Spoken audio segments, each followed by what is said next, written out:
start with something that I think is also important about facts, because recently on your show here... I was just going to get to that. Good. Yeah. Helping you out. You want me to ask you the question? No, look, some of you have accused me of being a traitor to my country, a Russian asset, a Trojan horse, or a useful idiot, I think was the term that you used. Which basically means that I'm naive or lack intelligence to know what's going on. They use that. I want to let your viewers know exactly who I am. All right. Set the record straight. I am a patriot. I love our country. I am a strong and intelligent woman of color. Yeah, did you watch the episode when Tulsi Gabbard got on to defend herself and Joy Behar starts panicking and going over her notes while Tulsi is refuting everything that she said? Yeah, I mean, Joy Behar, like, again, these people have dementia. These are people who, like, should not be allowed out of the house. They have a national platform. I mean, it is crazy. They have no idea. These people have never read, like, a book. Welcome back to AllStarBuzz. Thank you for joining us. Now, let's begin. It started like something out of a courtroom drama, except it was broad daylight on national television. She's also a Russian asset. So really? I mean, this is outrageous. This is outrageous and offensive on so many levels. I've served as a member of Congress now for almost 7 years, receiving high-level national security and intelligence briefings, serving on the Foreign Affairs Committee, the Armed Services Committee, the Homeland Security Committee, working to ensure the safety and security of the people of this country. This is why I'm running for president, to continue that commitment of service. It's offensive to me as a soldier, as an American, as a member of Congress, as a veteran, and frankly, as a woman, to be so demeaned in such a way. But you called her the personification of rock. So demeaned She's a woman in such a way. Well, I'm pointing to the fact that she has continued this legacy of being the world's police, costing the lives of thousands of my brothers and sisters in uniform.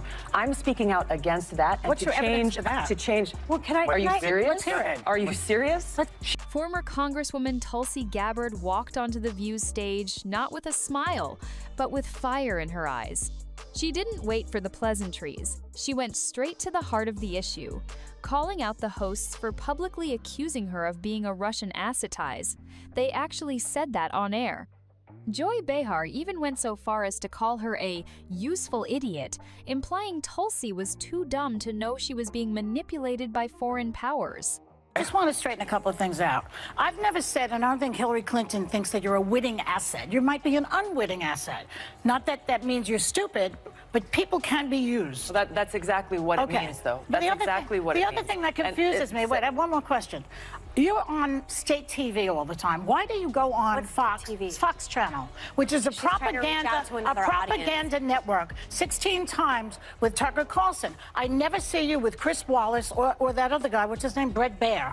Well, why aren't you on with them? They're definitely middle of the road. Why do you go on with Tucker, who's a liar and a propagandist? So let me start with how offensive it is to say that I am a witting or unwitting asset of a foreign country. Think about that calling a military veteran who served in Congress for nearly 7 years and sat on key national security committees, an idiot working for Russia. But Tulsi wasn't there to play nice. She looked directly at the audience and made it crystal clear. I'm a patriot. I love my country. I've sacrificed for it. And in that moment, the energy shifted. When you see something that really pisses you off, you should triple check that one. Yeah. But I think that that's why people like our show, because they know that we are checked by ABC News. If we're wrong, we have, you know, the legal note here.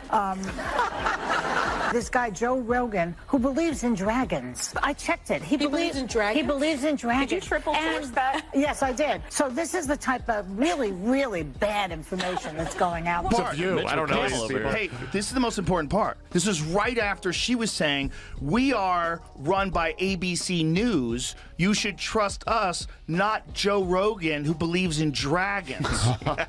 So she by saying we should trust them because they're double-checked by ABC News, and then making the stupidest fucking statement. Like, you didn't listen to what I said. Yeah. You didn't listen to what the wildlife biologist, and that's only a part of what he said. I can't believe the other Joy part of what he Behar said was there was something before that where he was explaining encounters with giant reptiles. And then there's also listen. It doesn't make sense to me There- that a middle-aged woman could be dumb. When you're worried about losing your job and you're worried about podcasts taking over and who's the source of news, and we said Donald Trump was Hitler, but half the country disagreed with us and he won, and this is fucking great, and Joe Rogan believes in dragons. Joy started flipping through her notes, visibly rattled. You could practically feel the panic behind those studio lights. By the way, before we continue, don't forget to like this video and subscribe to the channel. It really helps us grow and share more intriguing stories. Now, let's continue. Because what Tulsi did next didn't just shake the table, it flipped it over. What made this moment even more explosive was what happened outside the View studio. While Tulsi stood her ground face to face, Joe Rogan was firing shots from afar and they hit just as hard. On his podcast, he tore into the View with zero hesitation. He called it exactly what many people have been thinking for years: a national embarrassment dressed up as daytime TV. Could be. That I am too stupid and too naive and lack the intelligence to know what I am doing. That is extremely offensive Can I get you to put the me quote and to up? every Can you woman guys of color. put the quote back up? Because I think everyone is sort of missed something. What are we missing? Well, I think what you're missing is that asset had nothing to do with Tulsi. She was talking about Jill Stein. Actually, her an spokesperson confirmed it. I'm not making it. They called you a Russian doll. Her spokesperson confirmed it because some of the media followed up and asked for her spokesperson to say what she meant and confirmed that they were talking about me. So there was no mistaking that. Right. Okay, well, that's clear. Well, He said the hosts live in an ideological bubble, where anyone who disagrees with them gets shouted down or completely ignored. Rogan didn't hold back. He described the show as a place where genuine conversation goes to die. He brought up how The View constantly brings in token conservative women like Meghan McCainanly to steamroll over them. According to Rogan, the whole format is built around silencing, dissent, and maintaining the illusion that the host's opinions are the absolute truth. It's not a debate, it's a performance. And Rogan didn't just criticize the structure, he went after specific people. He questioned how a show that claims to be about facts and truth can let their hosts spew accusations like Russian asset without solid proof. He slammed the show's credibility and said it's more like a group chat of clueless people with microphones than anything resembling journalism. It was clear. Tulsi was dismantling them on air, and Rogan was tearing them apart off it, and the chaos was just getting started. And then came the moment that made The View's thin layer of credibility peel off completely. The problem with that show is that show has this very specific ideological bubble in which they operate in.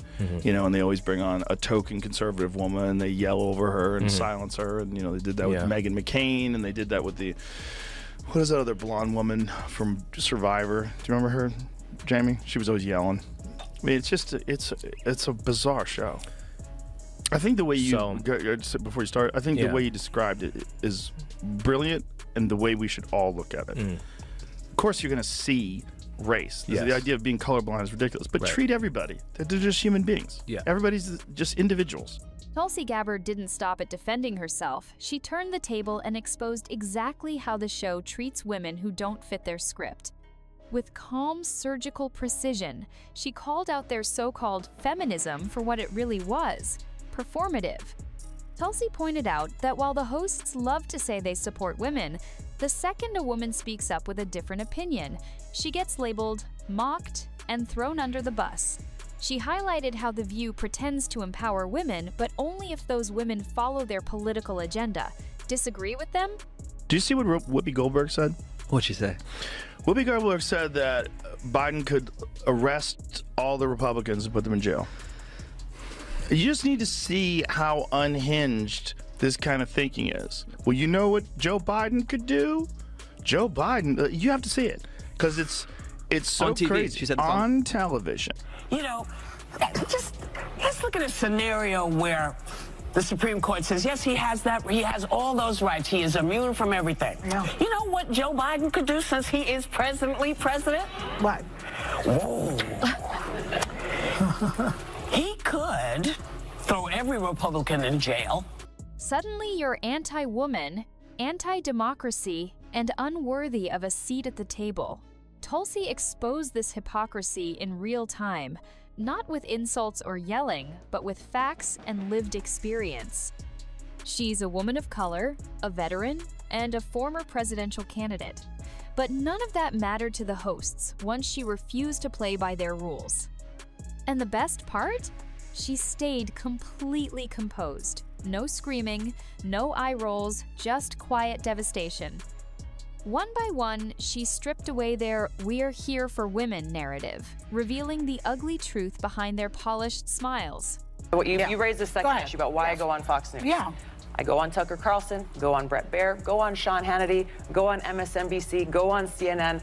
I am here to speak to every single American in this country about the unifying leadership that I want to bring as president. Not just speak to those who agree with me, It's nice to think that but can happen. to speak with those who may disagree with me, recognizing that I'm asking for the opportunity to serve every single person in this country. We have to come together Joy, you used for to our go on Fox. country and our country's future. You They used to do become Fox outrageous. Friends. They lie all the time. In less than 5 minutes, Tulsi made it clear.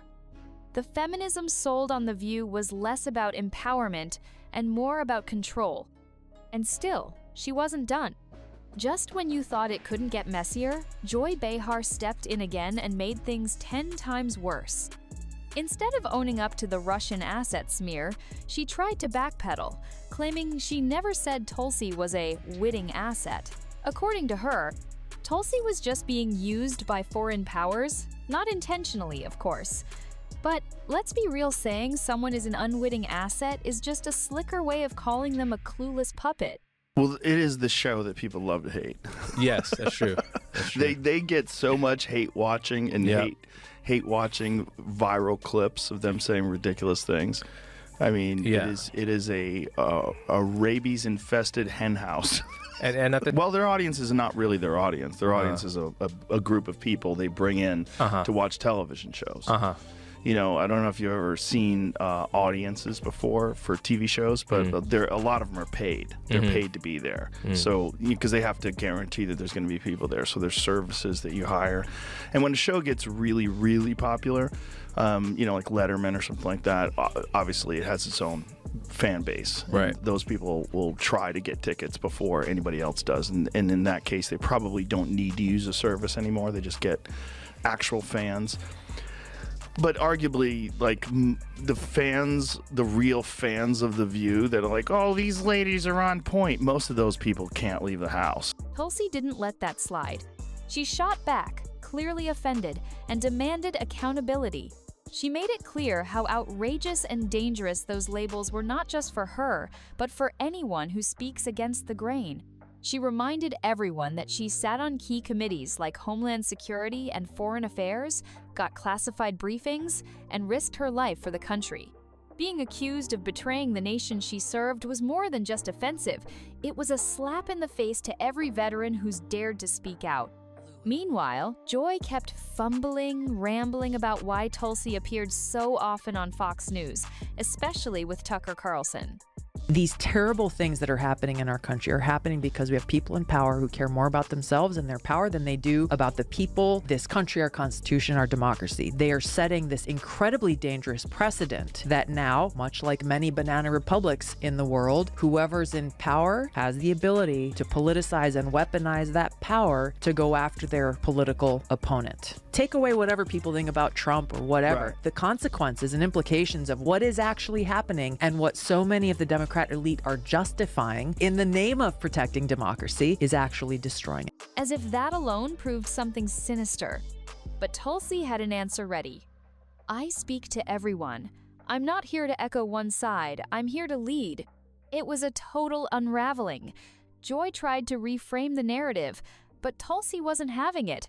She didn't just defend herself, she exposed how shaky The View's arguments really were.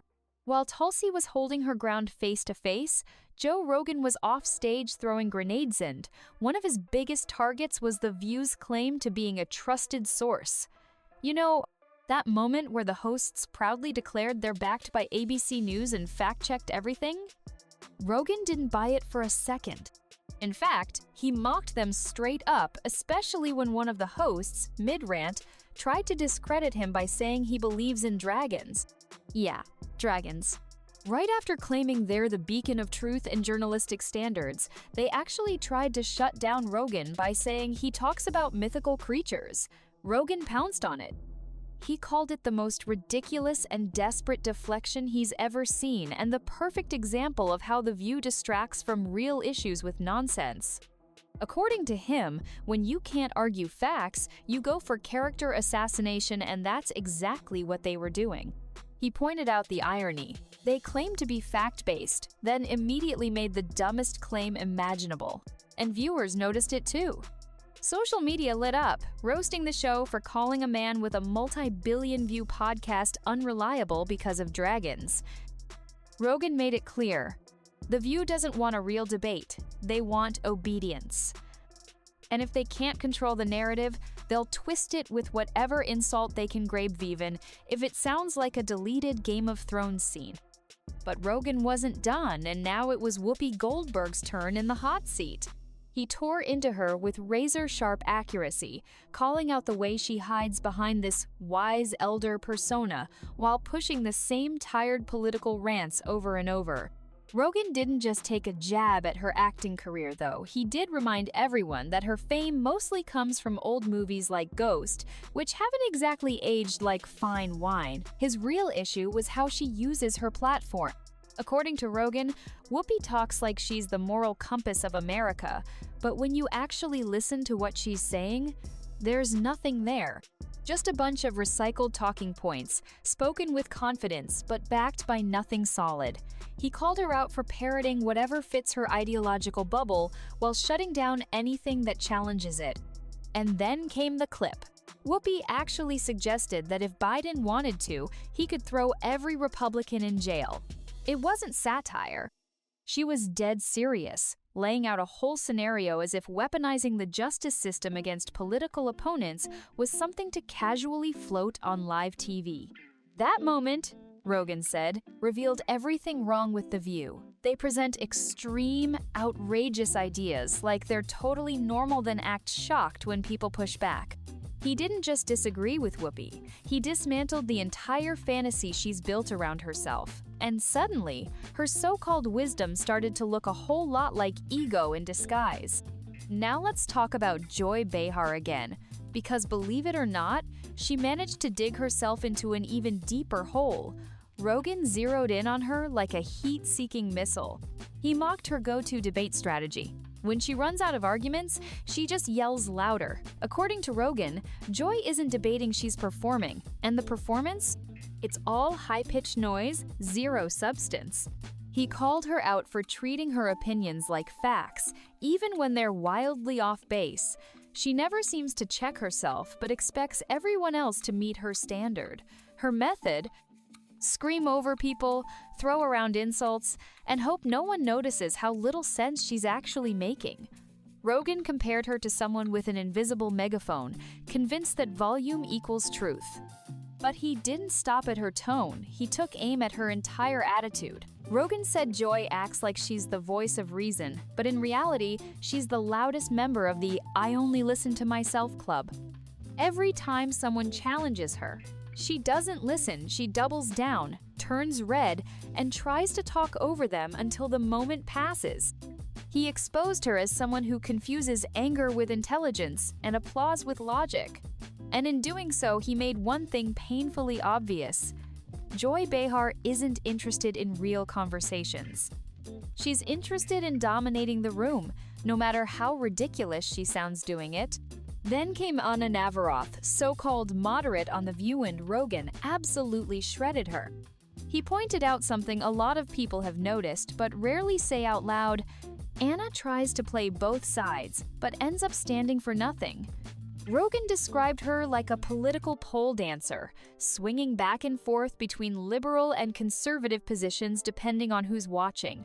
One foot on Fox News, the other on CNN, and both hands waving for approval from anyone who'll give her airtime. He didn't hold back. He mocked her smug, self-satisfied tone, calling it the face of someone who thinks she's saying something smart, but really isn't.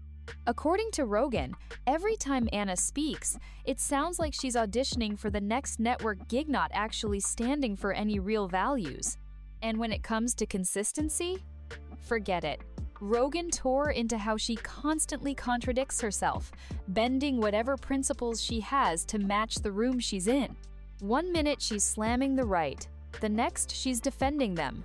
One moment she's calling for unity, the next she's trashing half the country. He called it political opportunism, dressed up as neutrality. To Rogan, Anna isn't a bridge between Saideshi's a brand, and her whole act, a carefully packaged performance designed to keep her relevant. But once he stripped that down, there wasn't much left underneath. Just another talking head trying to stay in the spotlight. While Rogan was tearing through the hypocrisy from the outside, Tulsi Gabbard stepped back in and took direct aim at the show's biggest flaw. The View doesn't want real conversations, they want control. And Tulsi made it clear she wasn't there to be controlled. When asked why she appears on networks like Fox News, especially with figures like Tucker Carlson and Sean Hannity, she didn't flinch. Her answer was simple and powerful. Because I want to speak to every American, not just the ones who already agree with me. That moment hit like a freight train. Tulsi explained that real leadership isn't about pandering to one side, it's about showing up, even in uncomfortable spaces, to have the hard conversations. She wasn't afraid of tough questions. She wasn't hiding behind safe interviews. She wanted to reach the entire country. And the reaction from The View? Pure discomfort. They couldn't wrap their heads around the idea that someone might not play for one team, but Tulsi stayed calm. She reminded the man and everyone watching that being president means representing everyone, not just your fan base. It wasn't just a defense, it was a mic drop. Tulsi showed them what actual open-mindedness looks like. And at the same time, she exposed how narrow-minded The View had become, attacking her not for what she said, but for where she said it. That's not journalism, that's gatekeeping. And Tulsi wasn't having it. And just when you thought it couldn't get more awkward for The View, the curtain got pulled back on something even more embarrassing their audience. Behind the flashy lights and the fake applause, Tulsi and Rogan exposed a little-known truth. Many of the people clapping in the crowd, they're paid to be there. Yeah, that's right.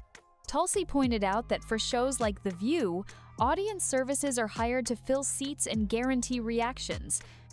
It's not about fans showing up out of excitement, it's about bodies being placed to cheer on cue.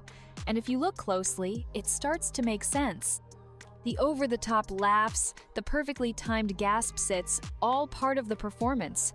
The crowd is more of a prop than a genuine reflection of public opinion. Rogan took it a step further, joking that the show's real fans, the ones who think the hosts are on point, probably can't even leave the house. And the irony? A show that claims to speak for the people is literally faking its audience just to look popular. That exposed the heart of the problem. The View isn't about real support, it's about creating the illusion of relevance. Manufactured applause, forced narratives, and a tightly controlled message everything about it screamed inauthentic. And Tulsi, with her calm confidence, ripped that mask right off. She wasn't just challenging the hosts, she was calling out the entire machine behind them. With the stage fully exposed and the illusion shattered, Tulsi Gabbard zeroed in on the show's deepest hypocrisy, its brand of selective outrage. You know the type. Loud outrage when it fits their politics, dead silence when it doesn't. Tulsi calmly, but with laser focus, pointed out how The View parades itself as a champion of women, of truth, of democracy, but only when it's convenient. She explained how their support for women vanishes the moment a woman refuses to echo their views. Disagree?